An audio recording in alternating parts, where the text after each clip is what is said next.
Hi friends, welcome to our channel GS by MS. कल हमने क्या पढ़ा था? हमने अनुच्छेद 22 पढ़ा था, पुनिटिव दंडात्मक एक्शन पढ़ा था। आज हम पढ़ेंगे निवारक निरोध निषेधात्मक यानी प्रिवेंटिव डिटेंशन हम पढ़ेंगे। अगर आपका कोई वो वीडियो रहता है पिछला वीडियो तो आप पहले वो देख के आइए, फिर आपको ये ज़्यादा अच्छे से समझ आएगा। ठीक है, आइए हम पढ़ते हैं। तो हम क्या पढ़ते हैं? सबसे पहले प्रिवेंटिव डिटेंशन। इसमें क्या हमने पुनिटिव में क्या पढ़ा कि आपको वारंट आपको बताया जाएगा कि आपको किस बेस पे अरेस्ट किया जा रहा है। इसमें नो वारंट, आपको कोई वारंट नहीं बताया जाएगा कि आपको किस बेस पे, मतलब बिना वारंट के आपको ये भी नहीं बताया जाएगा आपको किस बेस पे अरेस्ट कर रहे हैं, मतलब लेके जा रहे हैं।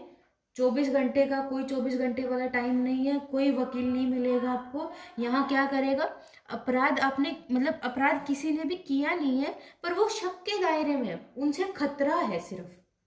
ठीक है, तो उनको क्या करेंगे, डिटेंशन में डालेंगे। जिसने अपराध कर दिया उसे तो पुनिटिव के तहत सजा मिल जाएगी, उस पर तो कार्रवाई उसके तहत होगी। पर जो सिर्फ शक के दायरे में है, कई बार ऐसे लोग होते हैं जो मतलब देश में ऐसा अव्यवस्था का माहौल बनाना चाहते हैं, जो अगर ज्यादा जो बाहर रहेंगे, जितनी ज्यादा देर बाहर रहेंगे उतनी ज्यादा क्या होगी उन लोगों को, मतलब वो ज्यादा भड़काऊ भाषण देने वाले, कुछ भी ऐसे लगा लो, वो लोग ज्यादा इम्पैक्ट करेंगे। तो उनको क्या है, बंधक बना लिया जाता है।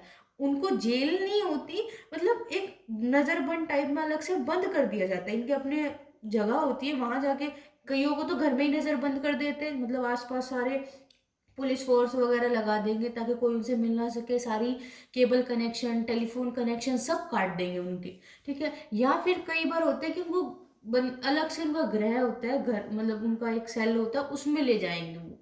ठीक है, तो इन्होंने कोई अपराध किया नहीं होता, ये बस शक के दायरे में होते हैं, या फिर इनको बाहर छोड़ा जाए तो ये बहुत नुकसानदायक हो सकते हैं।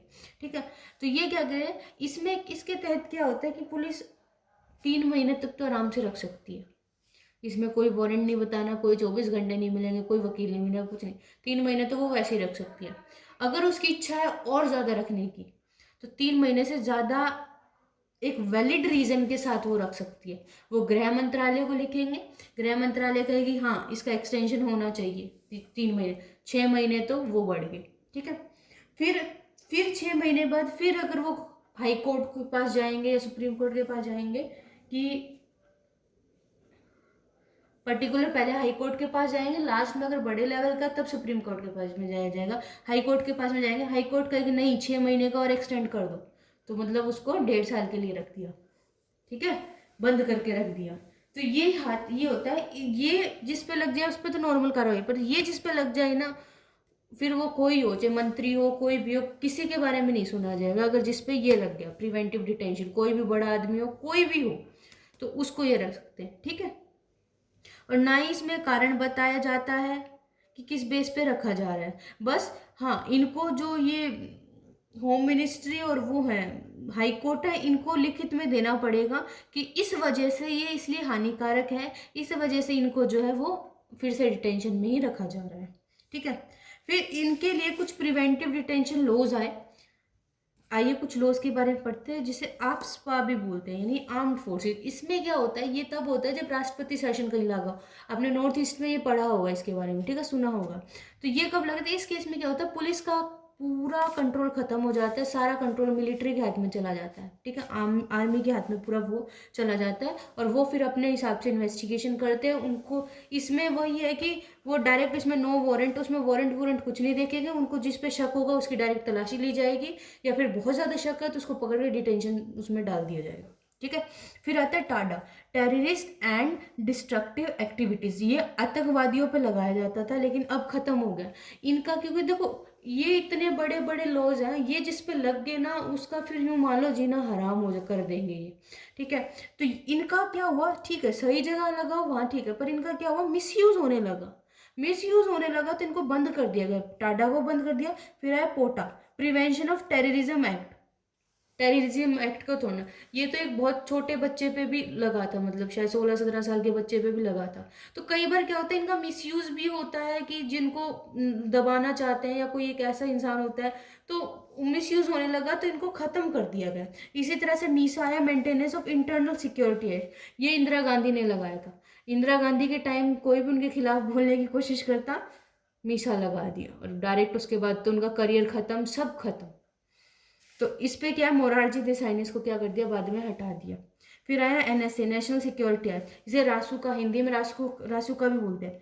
ये क्या कहता है कि कोई पर्सन ने कोई गुनाह किया, वो कहीं छुप गया, अगर वो गिरफ्तार हो रहा है तो ठीक है, अगर जिस पे लग गया, अगर वो गिरफ्तार हो रहा है तो ठीक है, अगर वो गिरफ्तार नहीं हो रहा है तो उसका एनकाउंटर है सीधा, फिर जहां दिखेगा वहीं उसको मारने के आदेश है।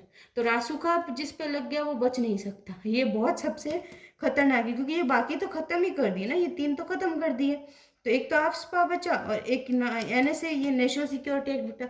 ये एनएसए जिस पे लग गया तो वो गिरफ्तार होना ही, या तो वो खुद गिरफ्तार हो जाए क्योंकि वो भागा भागा आके सरेंडर करेगा खुद, वो खुद सरेंडर नहीं करता तो उसका एनकाउंटर के आदेश दे दिए जाते हैं फिर, जिस पे ही लग गया। एक लास्ट आता है अनलॉफुल एक्टिविटीज प्रिवेंशन एक्ट। ये किस लिए होता है, इलीगल कामों के लिए होता है। जो लोग इलीगल काम करते हैं ना उनके लिए होता है। मान लो किसी ने भड़काऊ भाषण दिया तो उस पर लगा दिया, किसी ने देश विरोधी हरकत कर दी उस पर लगा दिया, या कोई खतरनाक अपराध कर दिया देश के विरुद्ध यानी देश से गद्दारी कर दी, तो उनके लिए ये लगाया जाता है। ठीक है, फिर अगला हमारे पास आता है आर्टिकल 23। आर्टिकल 23 क्या कहता है, ये हमारा जैसे कि हमने बिल्कुल फर्स्ट में पढ़ा था, हमने राइट टू इक्वलिटी कर लिया, जैसा कि आपको दिख रहा है 14 से 18 राइट टू इक्वलिटी हो गया हमारा, विधि के समान समक्षता। 19 से 22 राइट टू फ्रीडम, स्वतंत्रता का अधिकार हमने कंप्लीट कर लिया। 23-24 क्या था, राइट अगेंस्ट एक्सप्लॉइटेशन, ये अब हम पढ़ेंगे। ये दो हमने कर लिए, ये हम पढ़ेंगे कि शोषण के विरुद्ध अधिकार क्या है। तो आर्टिकल 23 क्या कहता है कि बेरोजगारी, मानव तस्करी या बंधुआ मजदूर कोई नहीं करा सकता। अगर कोई कराता है तो उसके फंडामेंटल राइट का हनन है और उसका शोषण किया जा रहा है, तो उसके विरुद्ध वो डायरेक्ट सुप्रीम कोर्ट में जा सकता है। और 24 क्या कहता है कि जो बच्चे 14 वर्ष से कम आयु के बच्चे हैं उन्हें बचाना बहुत ज़रूरी है। मान लो कई बार जगह आपने देखा होगा कि लोग अपना घर चलाने के लिए या कैसे भी उनको यूँ लगता है कि बच्चे जो है वो काम बच्चों से ज़्यादा निकलवा सकते हैं। बच्चों की जब तस्करी करी जाती है, जब उनका ह्यूमन ट्रैफिकिंग होती है, तो क्या होता है, छोटे छोटे बच्चों को किडनैप कर लिया जाता है या कहीं से उठा लिया जाता है और आगे इनको क्या कर दिया जाता है, बेच दिया जाता है। बेचने के बाद क्या होता है कि वो उनसे क्या करते हैं, काम करवाते हैं, मतलब अलग अलग फैक्ट्री। क्योंकि देखो, एक कोई बड़ा आदमी होगा, कोई अडल्ट आदमी होगा, उसे अपनी वैल्यू पता है, तो वो अपना पूरा भत्ता जो है वो पूरा लेगा। मान लो 300 500 600 जितने रुपए भी दिहाड़ी है वो अपनी पूरी लेगा। बट बच्चों को क्या होता है, थोड़े दे के टरका दिया, थोड़े दे के जो है वो भेज दिया, मतलब कि भाई इतनी ही बहुत है उस हिसाब से। तो बच्चों का बहुत ज़्यादा इन्वॉल्वमेंट हो रहा था। तो जो बच्चे 14 वर्ष से कम आयु के बच्चे हैं उनको बचाना है। कारखानों से, खनन, माइनिंग में जो है वो बहुत ज़्यादा मतलब पॉल्यूटेंट्स निकलते हैं माइनिंग से। तो जो बच्चों का जो रेस्पिरेटरी सिस्टम है या और मतलब बॉडी का स्किन सिस्टम है उनको जो है हार्म कर सकते हैं। या फिर कोई भी खतरनाक जहरीले जो होते हैं, या फिर ये पटाखे वगैरह की फैक्ट्री होती है, इनमें बच्चों का काम करना बिल्कुल बंद है, ये फंडामेंटल राइट। तो 23 और 24 क्या कहते हैं, शोषण के खिलाफ अधिकार आपकी। ठीक है, 23 में क्या कहता है, बेरोजगारी, मानव तस्करी, बंधुआ मजदूरी नहीं कर सकते।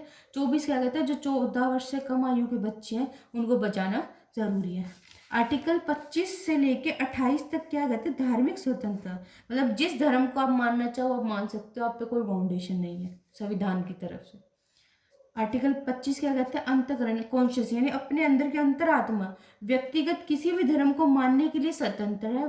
दूसरे के धर्म, हाँ, वो अपना जो मर्जी धर्म अपनाना चाहे उसकी इच्छा है, लेकिन किसी और के धर्म को जो है वो नीचा नहीं दिखाया जा सकता, क्योंकि सभी धर्मों की क्या है, इक्वल वैल्यू है, अलग अलग वैल्यू नहीं है। चाहे वो किसी भी धर्म का, चाहे वो माइनॉरिटी है चाहे वो मेजोरिटी है, सबकी बराबर वैल्यू है।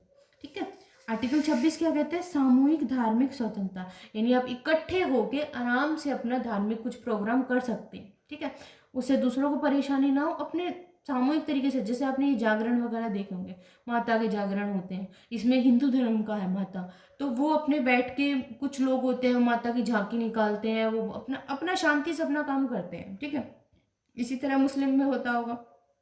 तो वो चीज़ है कि आप आराम से अपने आर्टिकल 26 के तहत क्या अपनी धार्मिक आपको स्वतंत्रता है सामूहिक रूप से। फिर आता है आर्टिकल 27 कि धार्मिक कार्य के धन पर सरकार टैक्स नहीं लेगी। कई बार क्या होता है, आपने बहुत ज़्यादा अपने यहाँ साउथ में क्या, बहुत बड़े बड़े मंदिर हैं और उनमें इतना पैसा है, इतना उनका वो आता है, दान आता है, इतना सोना है उनके पास, इतना पैसा है, वो बड़े बड़े हॉस्पिटल्स चला रहे हैं। तो उन या फिर मान लो धार्मिक कार्यों पे क्या होता है, मतलब लोग दान देते हैं तो उनके पास कितना सारा पैसा इकट्ठा होता जाता होगा, तो सभी पे टैक्स लेने लगे, इनकम टैक्स हमारी तरह, तो उनके पास क्या बचेगा, वो क्या डेवलपमेंट कर पाएंगे। तो उसके लिए सरकार ने क्या करा कि चाहे वो किसी भी धर्म का हो, किसी भी धार्मिक कार्य पर टैक्स कभी नहीं लगेगा, सरकार टैक्स नहीं लेगी। ठीक है, ये 27 के तहत आता है। 28 में क्या कह रहा है कि सरकारी पैसे से चल रही विद्यालय पर धार्मिक शिक्षा नहीं हो सकती। ठीक है, कोई भी सरकारी स्कूल है उसमें किसी पर्टिकुलर धर्म की किताबें या कुछ ऐसा नहीं पढ़ाया जाएगा।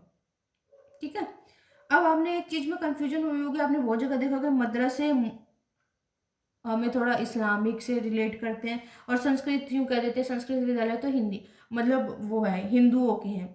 तो एक चीज़ हमें यहाँ ध्यान रखनी है कि हमें धर्म और भाषा को अलग अलग रखना है। संस्कृत एक भाषा है ना कि कोई धर्म है, और उर्दू और अरबी भी एक भाषा है, कोई धर्म नहीं है। मदरसों में सिर्फ उर्दू और अरबी पढ़ाई जाती है, वहाँ इस्लामिक का कोई जिक्र नहीं है। ठीक है, ऐसे कोई पर्टिकुलर नहीं है कि ये जो मुस्लिम लोग हैं वही पढ़ाएंगे या मुसलमान हैं या वही पढ़ेंगे, इसमें ऐसा कुछ भी नहीं है। जिनको उर्दू पढ़नी है और अरबी पढ़नी है वो मदरसों में पढ़ाई जाती है, और संस्कृत विद्यालय में संस्कृत पढ़ाई जाती है। वो ऑब्वियस सी बात है कि देखो संस्कृत में क्या है, संस्कृत में आपने देखा होगा हमारे जितने भी ये पुराने पुराने वो है ग्रंथ है, ये सब ये संस्कृत लैंग्वेज में, तो ऑब्वियस सी बात है कोई संस्कृत पढ़ेगा तो इनका जिक्र भी आएगा। तो हो सकता है उस किसी पर्टिकुलर धर्म की उसमें बात कही गई हो। इसी तरह से उर्दू में वर्ड्स है तो हमें पता लगेगा कि उर्दू भाषा में कौन कौन से मतलब किस क्या क्या लिखा गया उर्दू में। जैसे बाइबल है वो इंग्लिश में है, हमें पता है, तो उसी तरह से हमें पता लगेगा। लेकिन ऐसा कहीं कंपल्शन नहीं है कि मदरसे जो है वहाँ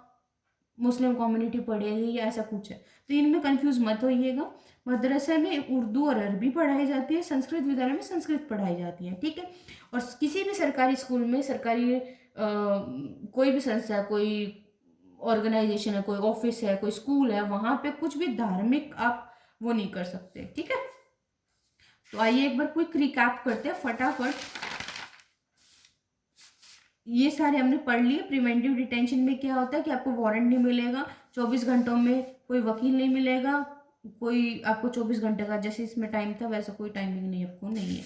ठीक है, 3 महीने से ज़्यादा भी आपको वो रख सकते हैं। इसमें आपने किसी ने अपराध किया नहीं होता लेकिन वो खतरा हो सकते हैं, तो वो शक के दायरे में वो डिटेंट करते हैं, उसको डिटेन करते हैं। ठीक है, आर्टिकल 23 यानी अनुच्छेद 23 क्या कहता है कि बेगारी, मानव तस्करी, बंधुआ मजदूरी नहीं कर सकते। 24 क्या कहता है कि जो बच्चे 14 वर्ष से कम आयु के बच्चे हैं उन्हें बचाना है कारखाने, खनन और खतरनाक चीजों से, फैक्ट्रियों से। ठीक है, आर्टिकल 25 क्या कहते हैं कि किसी का जौन तमन करे, मतलब जो उसका दिल करे वो धर्म अपनाए, बस किसी और के धर्म को नीचा ना दिखाए। 26 क्या कहता है कि सामूहिक यानी जैसे जागरण है या मुस्लिम कम्युनिटी में कुछ और फेस्टिवल होता होगा तो वो जो है वो अपना कर सकते हैं, क्रिश्चियन का अलग होता होगा तो वो अपना कर सकते हैं। आर्टिकल 27 क्या कहता है कि धार्मिक कार्य के धन पर सरकार जो है वो कोई टैक्स नहीं लेगी, तो 27 के अंदर क्या आता है कि कोई टैक्स नहीं मिलेगा। 28 में क्या कहता है कि सरकारी पैसों से चल रही कोई भी विद्यालय है उसमें कोई धार्मिक शिक्षा नहीं दी जाएगी, एक नॉर्मल बेस पे शिक्षा दी जाएगी, क्योंकि उसमें अलग तरह हर तरह के लोग रहते हैं। ठीक है, तो ये था हमारा 25 से लेकर 28 तक धार्मिक स्वतंत्रता। तो बाकी का हम कल पढ़ेंगे नेक्स्ट वीडियो में यानी कि। तो thank you so much for joining our session, thank you.